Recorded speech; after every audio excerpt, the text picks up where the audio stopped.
আসসালামু আলাইকুম প্রিয় কম্পিউটার শিক্ষার্থী বন্ধুরা, দিগন্ত কম্পিউটারের পক্ষ থেকে সবাইকে জানাচ্ছি আন্তরিক শুভেচ্ছা ও অভিনন্দন। অফিস অ্যাপ্লিকেশন কোর্সের দ্বিতীয় পর্বে আপনাদেরকে স্বাগতম। যারা আমার প্রথম পর্বটি দেখেন নাই তাদেরকে অনুরোধ জানাচ্ছি প্রথম পর্বটি দেখে আসার জন্য। আজকে আমি আলোচনা করব অ্যাপ্লিকেশন কোর্সের দ্বিতীয় পর্বের হোম নিয়ে। হোম দেখেন, হোম আমি অলরেডি হোমে প্রবেশ করে আছি।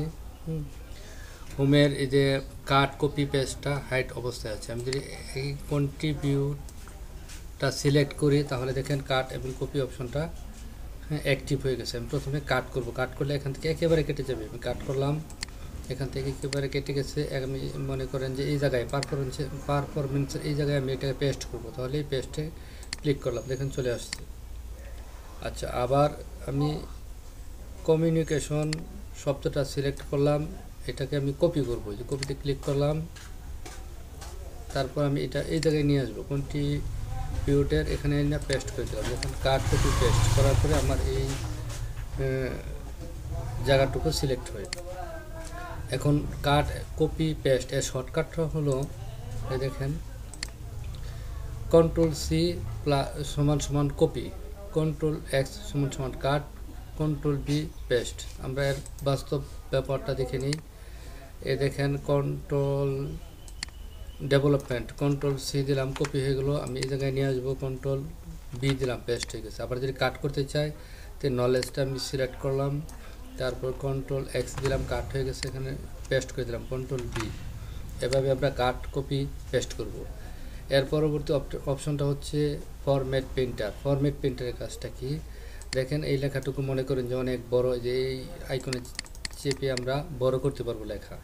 আবার এই আইকন চেপেও বড় করতে পারবো, যে এখান থেকে বড় করা যাবে। আবার এখান থেকে ছোটও করা যাবে, এখান থেকে বড়ও করা যাবে। এটা আমি বোল্ড করলাম। এরপর কি করব, এই লেখাটুকু সিলেক্ট করে আমি ইটালিক করলাম। এইটুকু সিলেক্ট করে আমি এটাকে আন্ডারলাইন করলাম। কমিউনিকেশনকে সিলেক্ট করে আমি মাঝখানে কাটা দাগটা দিলাম। তারপর ডিকে সিলেক্ট করে আমি এই যে স্কোয়ারের মতো চিহ্নতে সিলেক্ট করলাম, নিচে চলে গেল। এই অফকে সিলেক্ট করে আমি এই স্কোয়ারের মতো জায়গায় দিলাম, আবার স্কোয়ারের মতো হলো। এখন আমরা এভাবে কোনো ছবি যদি প্রিন্ট দিতে চাই, অথবা আমি এইটুকু করলাম কি কালার করলাম, যেখান থেকে ব্যাকগ্রাউন্ড কালার করবেন। আবার লেখা কালার করতে হলে এখানে সিলেক্ট করে যে এখানে ক্লিক করবেন, লেখা কালার হবে। এরকম একটা পেজ কিন্তু আমরা অফিসিয়াল কাজে ব্যবহার করতে পারবো না। সুতরাং এইগুলি যদি এরকম থাকে তাহলে আমরা কিভাবে এক ক্লিকের মাধ্যমে সবগুলিকে একই ফরম্যাটে নিয়ে আসতে পারবো। সুতরাং আমি মনে করি যে এই নলেজ লেখার মতো, নলেজ লেখার ফ্রন্টে সবগুলো নিয়ে আসবো। তাহলে আমরা এই নলেজটাকে সিলেক্ট করব, তারপর ফরম্যাট প্রিন্টারে ক্লিক করব। ক্লিক করার পর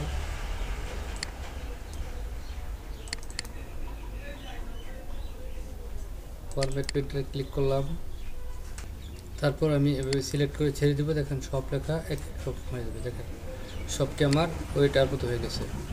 তাহলে আমরা ফরম্যাট প্রিন্টারের কাজটা কি এটাও দেখলাম আন্ডারলাইন কীভাবে করতে হয়।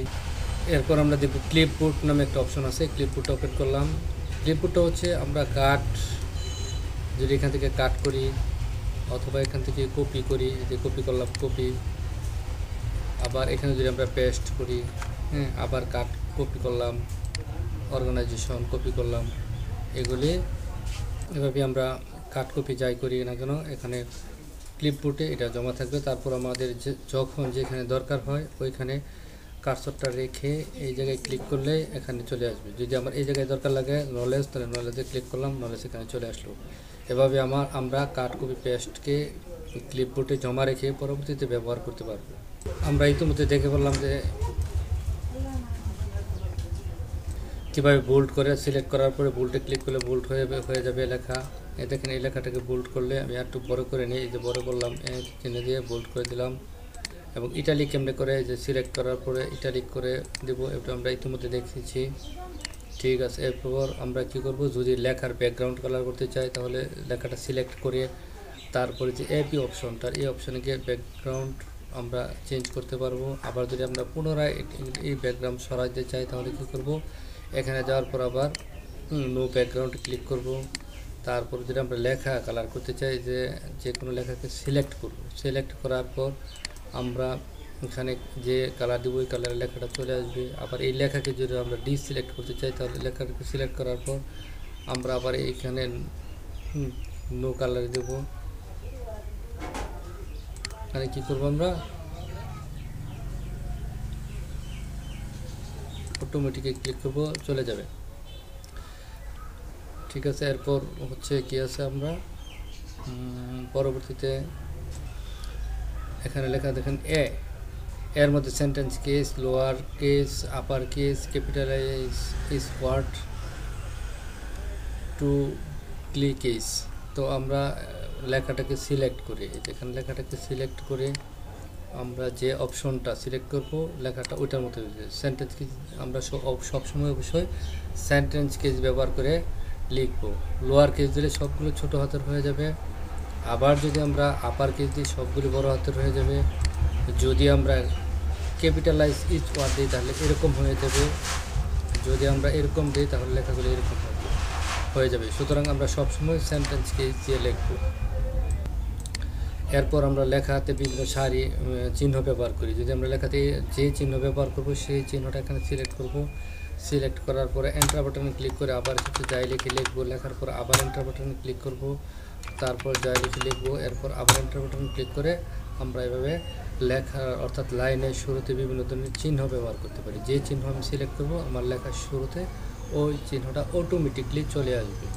ঠিক আছে, পরবর্তীতে যদি আমরা লেখার শুরুতে এরকম চিহ্ন ব্যবহার করতে চাই এরকমও দিতে পারবো, এরকম চাইলে এরকমও দিতে পারবো। আমরা আমাদের ইচ্ছা অনুযায়ী আমরা যেভাবে চাই সেভাবে ঠিক কাজগুলো করতে পারবো। আর সবসময় আমরা লেখার সময় সিলেক্ট করে আমরা এই ফন্টটা এই পেজটা সিলেক্ট করব।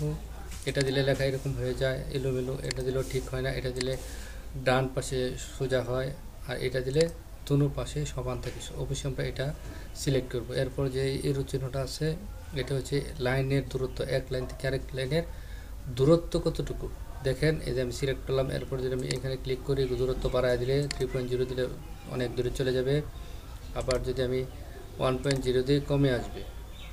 ঠিক আছে, তাহলে এটা আমরা বুঝলাম। এরপরে যে আমরা সিলেক্ট করার পর এখানে যেখানেই যদি লেখা আমরা এক পাশ থেকে অন্য পাশে নিতে চাই তাহলে আমরা এভাবে সিলেক্ট করার পর আমরা এইখানে দিলে আমরা লেখাগুলো এদিকে চলে যাবে, আবার এদিকে দিলে এদিকে চলে যাবে। সুতরাং এভাবে আমরা লেখাগুলো এদিক থেকে সেদিক নিতে পারবো। আর লেখা সিলেক্ট করার পর আমরা এই স্টাইলগুলো চেঞ্জ করতে পারবো। দেখেন আমরা যে লেখার উপর যে স্টাইলের উপরে ধরছি ঠিক লেখাগুলো আমার ওই ফ্রন্ট বা ওই স্টাইলই হয়ে যাচ্ছে। এর পরবর্তী দেখেন এখানে আছে কি ফাইন্ড মানে খোঁজা। যদি আমরা কোনো ওয়ার্ড খুঁজি তাহলে আমরা ফাইন্ডে ক্লিক করব। যেমন উইল, এখানে দিলাম উইল বির পরে বি দিলাম বি। দেখেন আমি তারপর ফাইন্ডে ক্লিক করলাম, যে জায়গায় বি আছে আমার কার্সরটা কিন্তু সেই জায়গায় দেখাচ্ছে, দেখতে পাচ্ছেন? ঠিক আছে, তারপর ফাইন্ডের নিচে আছে কি রিপ্লেস মানে কি পরিবর্তন বা চেঞ্জ। বি পরিবর্তন করে যদি আমি এখানে কি দেব উইল দেই, WILL উইল দেই, তাহলে দেখবেন সব বি চেঞ্জ হয়ে উইল হয়ে যাবে। রিপ্লেস অল ক্লিক করলাম, দেখেন আমার আর কোনো বি নাই, সব কিছু উইল হয়ে গেছে। কেমনে দেখবো? আবার ফাইন্ডে যাই, ফাইন্ডে যাওয়ার পরে উইল দেই, উইল, এই দেখেন উইলটা দেখায় নিয়ে যাচ্ছে, সব উইল হয়ে গেছে, কোনো বি নাই। এভাবে আমরা আমাদের কাজগুলি করব। ধন্যবাদ সবাইকে ভিডিওটি কন্টিনিউ করার জন্য। যারা আমার এই চ্যানেলটি এখনও সাবস্ক্রাইব করেন নাই তারা অবশ্যই চ্যানেলটি সাবস্ক্রাইব করে আমার সঙ্গে থাকবেন। সবাইকে ধন্যবাদ। আল্লাহ হাফেজ।